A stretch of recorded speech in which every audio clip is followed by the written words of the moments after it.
Google changed one setting on a client's account whilst they slept, just the one, and by the time they woke up, they had burned through $3,000 on junk traffic. Google never even told them. That's not a glitch, that's how the platform is designed to work, and right now, there are 8 settings in your account that Google is quietly using against you. Rule 1. Turn off auto-apply recommendations with no exceptions, all of them. Google's recommendations feature did not start as a helpful feature for advertisers. It started with their Google reps calling you up, trying to find opportunities for you to spend more money in areas that don't convert. The human filter to that is now gone. Now it fires automatically. If you leave auto-apply on, Google will switch your bid strategy overnight. You go to bed on manual CPC and you wake up on maximized clicks, budget burn before your morning coffee. It'll add broad match keywords that you've never asked for. I've seen accounts where Google's added over 100 new keywords in a single night. It'll turn on settings you've previously said no to. You dismissed it last month? Google tries again, and with auto-apply on, it won't ask twice. You can find the auto-apply feature underneath recommendations, turn off everything here that you haven't explicitly chosen to use, and if you don't understand what a toggle does, it is off, no exceptions. And guys, listen, I'll be honest, I didn't catch this on one of my own accounts for longer than I would like to admit. Google had silently switched a bid strategy up on me after I didn't turn these toggles off, and I didn't notice for 2 weeks. That's how subtle this is. That's Google changing your strategy without telling you. But guys, it also decides where your ads show up, and the default on that is borderline criminal. Rule 2, fix your location targeting. Right now, you're probably paying for clicks from countries that you never intended to target. By default, Google has presence or interest in setting on. That means that anyone, anywhere in the world who Google thinks might have shown an interest in your location can see and click an ad. I had a plumber in Austin, Texas, getting clicks from Pakistan. A local plumber, 30-mile radius. That's what interest in targeting does. The 30-second fix for this is if you head over to campaign settings, head to location options, switch to presence only, not interest in. And guys, Google will tell you that presence or interest drives 5% more conversions. Maybe, if you're in the travel or education industry. If you're a local business or tradesperson, SaaS company that can only serve one market, that 5% is meaningless wasting spend, and I've seen it spend a lot more than 5%. So guys, we've now stopped Google changing your bids and spraying your ads across random countries, but there's one more place that it can manipulate you, and it's the one that's the most psychologically clever. Rule 3, do you know that optimization score that sits at 62% and you're getting notifications? That's not a performance grade, it's a spend more meter, and I can prove it. David Bressler tested this publicly, followed every Google recommendation, optimization score 59 to 99, cost per acquisition up 62%. He did everything Google told him to do, and it nearly doubled his cost to acquire a customer. But here's where it really gets me. Google partners are required to maintain a 70% optimization score to keep their status. Agencies are pressured to apply recommendations that hurt their clients just to keep a badge. And the kicker? You can hit 100% just by dismissing every recommendation.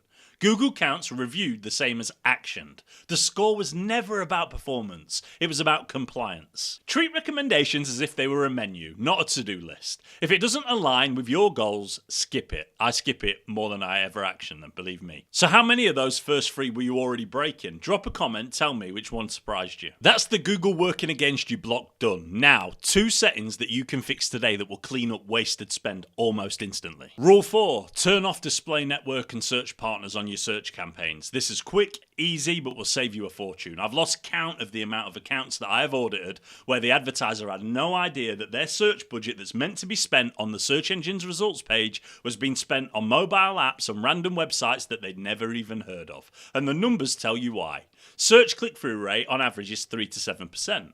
Display, 0.5. That's 7 to 10 times less engagement. Conversion rates, search averages 4%. Display, 0.6. The best display industry still converts worse than the worst search industry. And search partners, analysis found that CPA on search partners was 17 times higher than Google search in some accounts. Both are checked by default on new campaigns now. Google opts you in. Uncheck both. If you want display, run it as a separate campaign with its own budget. Don't let it piggyback off of your search campaigns and muddy the data. Guys, so stay with me. Traffic is now coming from the right place. The next question is Google even optimizing for the right thing? And this is where people really get burned. Rule number 5, fix your conversion goals, guys. If you get this wrong, nothing else matters in Google Ads. Google will optimize for the cheapest, worst quality conversion action that it can find.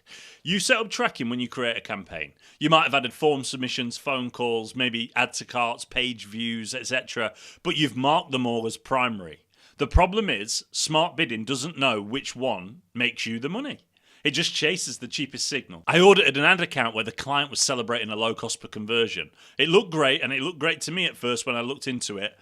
It turned out that Google was optimizing for newsletter signups, not purchases. Actual customer acquisition cost was through the roof, but the vanity metric looked beautiful. And the wrong conversion data doesn't just waste money now, it poisons smart bidding permanently. The algorithm learns from bad data and optimizes towards bad outcomes at scale. It's a compounding problem. So you need to audit every conversion action. If it directly represents revenue or a qualified business outcome, then it's primary. Everything else you need to demote to secondary. You'll see it in the data, but Google won't optimize towards it, which is the critical piece.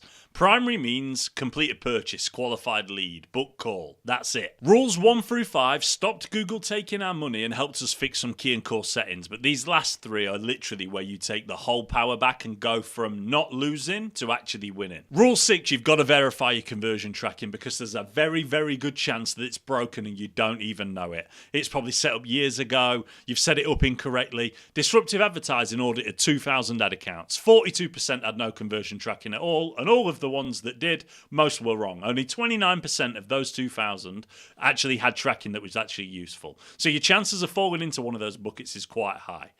Here's what broken tracking can look like. Duplicate tags. You could have a tag that is triple firing. You could have one from the Google Ads hard-coded tracking. You could have an import from Google Tag Manager and the GA4 key event imported into Google Ads. That one purchase then becomes 3, and smart bidding sees fake low CPA data bids stupendously high because it thinks it's getting a high return on ad spend, but it's actually spending on traffic that isn't converting. Another classic on this is the thank you page URL. People use thank you page URLs. If someone refreshes it, bookmarks it, that event can fire as multiple conversions. That's phantom data feeding your algorithm garbage. And I've seen it work the other way too. I've seen accounts where consent plugins have silently broken all of the traffic. 0 conversions registering, everyone's looking around wondering why. Smart bidding thought performance had collapsed, cut bids to almost nothing. No clicks, no revenue, and nobody knew. Wrong data doesn't just waste money today, it poisons smart bidding permanently and can permanently ruin your traction on that channel as a business. The algorithm learns from bad signals and compounds the damage with every click, but it also learns from good signals. So what we need to do, a quick checklist, set lead gen conversions to 1, not every, so a page refresh doesn't count twice. Make sure thank you pages need a session variable and can't be hit by direct URL. Check for duplicate tags across your page source, GTM and plugins.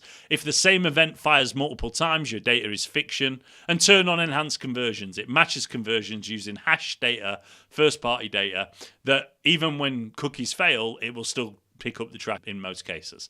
Now, Google reports a 17% average lift when you use it. That's not optional really anymore. It's a baseline. If any of that sounds like Spanish to you and you need some help with that, book a call with me below. But, all that's left after you've had that, once your data is clean and real, you can trust the account. Now, protecting the budget and where it's spent is what you've got left. Rule 7, negative keywords. If you are not blocking bad searches, you're leaving your wallet open on the table for Google.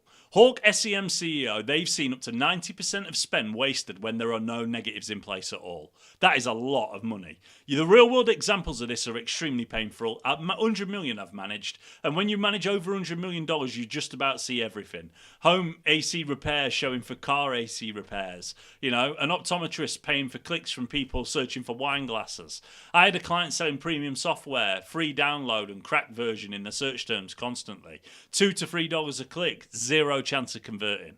Build a negative keyword list at campaign and account level. Add them constantly. This is not a one-time job, it's weeding a garden. Stop and the weed takes over. Which leads to the final rule, the weekly habit that ties everything together. Rule 8, which is the king search terms report. Every single week, this separates people who spend money on Google Ads from people who make money on Google Ads. First, know what you're up against. Marlin SEM found 54% of search terms that trigger your ads are now hidden by Google. Before their 2020 visibility cut, most accounts had under 6% hidden traffic. After, some jumped to over 30%, and now that's the average. The less data you see, the less you can limit your spend. You work with what you've got. Every week you're looking for 3 things. Winners, terms that convert, give them their own keyword and ad group. Losers, high spend, no conversions, negative keyword immediately. Add it to the list so it's in every single account as long as it's relevant. Patterns, repeated words that signal intent. Keep seeing jobs or salary in a product campaign. That's a theme. Build a negative keyword list for it. I saw an account spending $100 a day on storage solution searches. Search terms report full of washer and dryer related queries. They didn't even sell washers and dryers. Nobody had checked their search terms report in months. If you do this weekly, your account compounds in efficiency. Skip it and your campaigns become very expensive and a guessing game. If you're already doing weekly reviews, then drop a comment with some of the patterns that you've found. It'll help the other people watching. There's been some gold in here, guys, but I'm going to give you a quick recap. 1, kill auto apply. It started as a sales tool. Don't let it run your account. 2, location targeting. Presence only, strictly. 3, ignore your optimization score. It measures compliance, not performance. Just dismiss everything. Number 4, turn off display and search partners on the search campaigns. It will significantly improve your performance. Number 5, clean up conversion goals. Only optimize for real outcomes. So primary or secondary. Anything that actually drives revenue should be primary. 6, verify your conversion tracking. If your data is wrong, everything built on top of it is wrong. It's like a house built on sand. 7, negative keywords. Aggressively, constantly. And number 8, the search terms report. Review every single week and then take action. Remember that client who lost $3,000 overnight because of one setting? Every one of these rules exists because of stories exactly like that. Pick one block. Google versus you. Stop the sabotage. Fix today. Plug the leaks. Expert mode. Build the habits. Do one of those today and the next 30 days will look completely different for your ad account. Guys, you now know exactly what to turn off, what to fix in order to improve performance, but if you actually want to see how a professional would build the ad account from scratch, the keyword research, ad group structure, the tracking setup, all of it, so that you can see exactly what a properly built account looks like from the inside, you have to let me know in the comments below.